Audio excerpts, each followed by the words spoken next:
One better called Pest Control because your favorite rat's back, and we're going to be opening some Outlaws of Thunder Junction, motherfucker!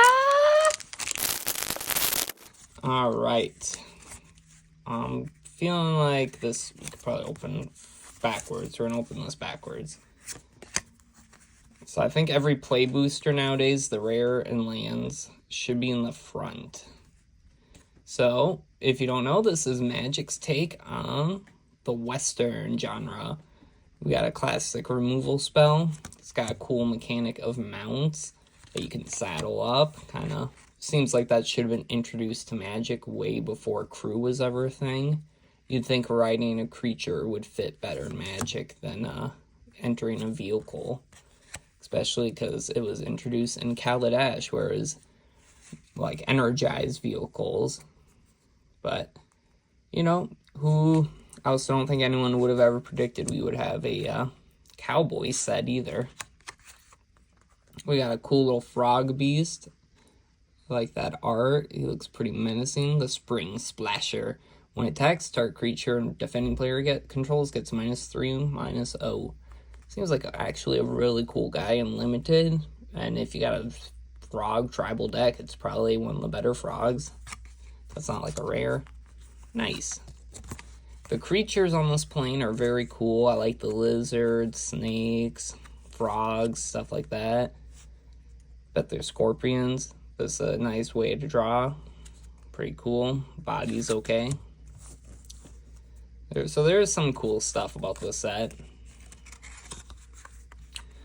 Gold Pan, I like the reference to the Gold Rush. Pretty cool. Carrying a treasure token. I wish they would have kept treasure tokens, gold tokens. That seems like that would have been perfect for this. Or they could have at least brought it back for a Gold Pan. Come on. Gold in the Westerns. Come on, that should be everywhere. I think the cowboy hats are okay. I think when they do these sets that rely heavily on tropes, it's okay that, you know, you gotta have the cowboy hats, you gotta have the classic cowboy stuff you expect to see quick draw. I think people just get fed up with it when it's like 60% of the set and you throw it on your main characters. It's just like, okay then.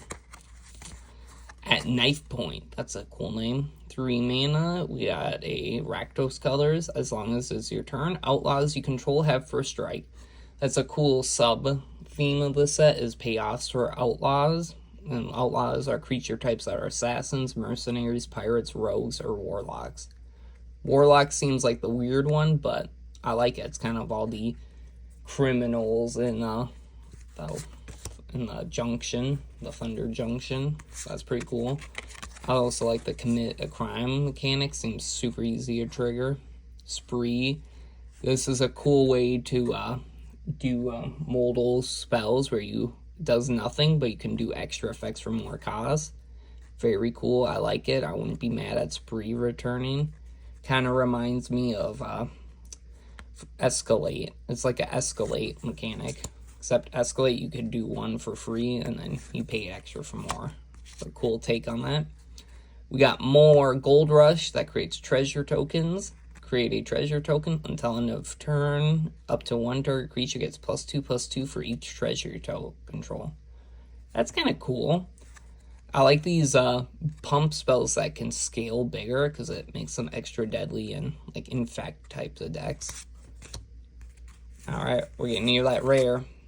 Oh, speaking of rare, it's right here. So whenever you commit a crime, you put a 1/1 counter on him, and this only triggers once each turn. As long as he has 4 more counters, he has menace and lifelink. Okay, so committing crime is so easy. It's whenever you target an opponent or anything they control and or any cards in their graveyard. So you make them target them and discard a card. You committed a crime. You kill a creature. You committed a crime. I bet even targeting an opponent for combat counts too.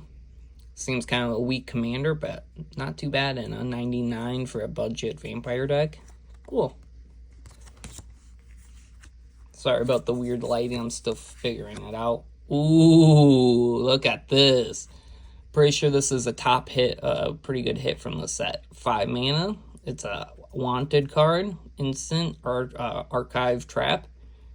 If your opponent searched their library this turn, you may pay 0 rather than the cost. Target opponent mills 13 cards.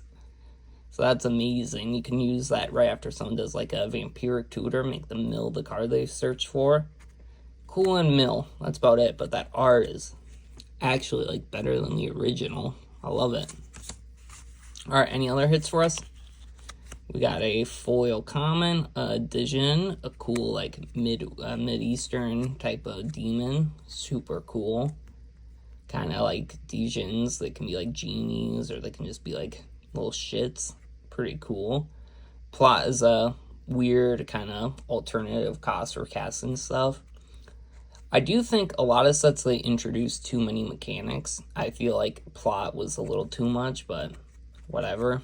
I think between saddle, mounts, crimes, outlaws, I feel like that's enough there to build a set. You don't need to introduce too many things that you'll never come back to. Because this is like foretell, but different.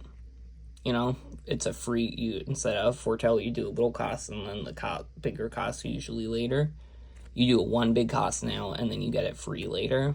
So it's just an alternate way of casting cards. Cool. But I feel like they should standardize it and just have one main alternative casting cards from exile. Probably a land, and we got a swamp that is mid as hell. I am a sucker for pretty lands. I like to swap out lands in my decks, all my decks, to just slowly get prettier and nicer lands. This probably will go in none of them. And our token is a cute little sheep. I like it. Probably a shepherd makes that or something. Thunder Junction. A set I don't know too much on. There's some cool mechanics. The creatures are cool. I don't really care for just a Western world. That doesn't tickle my fancy, but if it tickles your fancy, nothing wrong with that, you know? If this set makes you feel like the sheep, that's cool, man. Live it up. Well, let me know what you think of Thunder Junction. Is it okay? Is it mid? What do you think? Is it bad? Curious what you guys think. Alright, ciao for now.